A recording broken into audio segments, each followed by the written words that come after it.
গাজায় ভয়াবহ তাপপ্রবাহের কারণে সেখানকার মানবিক সংকট আরও হুমকির মুখে পড়বে বলে সতর্ক করেছে জাতিসংঘ।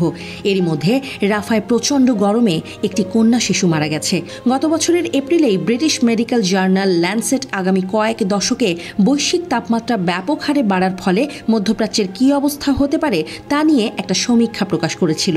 এতে বলা হয়েছিল, তীব্র দাবদাহের কারণে মধ্যপ্রাচ্যে মৃত্যুহার অনেক বাড়বে।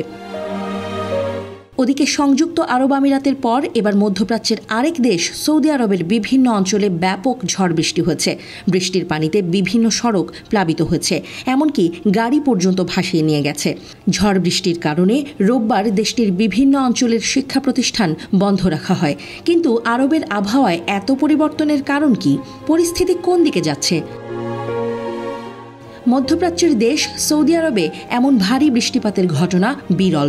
তবে সম্প্রতি সৌদি আরব, ওমান, বাহরাইন, সংযুক্ত আরব আমিরাতে তুমুল বৃষ্টি হয়েছে। বৃষ্টিপাতে সৌদি আরবের অনেক রাস্তাঘাট ডুবে গেছে, পানির স্রোতে ভেসে গেছে গাড়ি।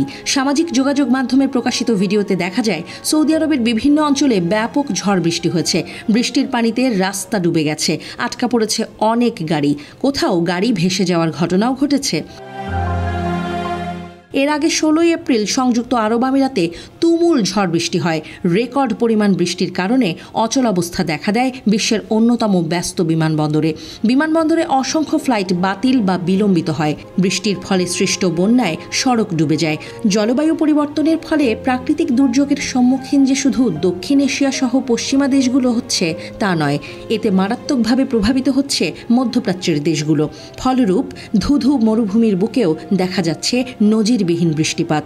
সংযুক্ত আরব আমিরাত আবহাওয়া দফতর বলছে, গত ৭৫ বছরে এত পরিমাণ বৃষ্টিপাত হয়নি। প্রশ্ন হলো, মরুর দেশে হঠাৎ কেন এত বৃষ্টিপাত? আবহাওয়া, জলবায়ু ও পানিজনিত ঝুঁকির কারণে ২০২৩ সালে বিশ্বের সবচেয়ে দুর্যোগপ্রবণ অঞ্চল হয়ে উঠেছে এশিয়া। বিশ্ব আবহাওয়া সংস্থার WMO এর নতুন এক প্রতিবেদনে এ কথা বলা হয়েছে। ২০২৩ সালে এশিয়ায় প্রাণহানি ও অর্থনৈতিক ক্ষতির প্রধান কারণ ছিল বন্যা ও ঝড়। অন্যদিকে তাপপ্রবাহের প্রভাব আরও তীব্র হয়েছে। বৈশ্বিক গড় উষ্ণতার চেয়ে দ্রুত উত্তপ্ত হচ্ছে এশিয়া।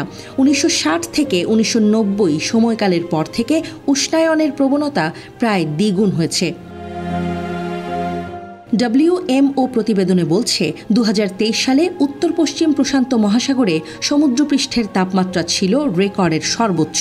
এমনকি আর্কটিক মহাসাগরও সামুদ্রিক তাপপ্রবাহের শিকার হয়েছিল, যেখানে বরফের চাদরে ঢাকা থাকে চারপাশ। আরব সাগর, দক্ষিণ চীন সাগর এবং দক্ষিণ পূর্ব লাভদেব সাগর সহ অনেক অঞ্চলে সমুদ্রের পৃষ্ঠ বিশ্বের তুলনায় ৩ গুণ দ্রুত উষ্ণ হচ্ছে। ওয়াশিংটন ডিসির মিডল ইস্ট ইনস্টিটিউটের পানি ও জলবায়ু বিষয়ক পরিচালক মোহাম্মদ মাহমুদ আবহাওয়ার এই পরিবর্তনের খুব সাধারণ কারণ উল্লেখ করেন। তিনি জানিয়েছেন, উষ্ণ আবহাওয়ায় সমুদ্রপৃষ্ঠের জল বেশি উত্তপ্ত হচ্ছে।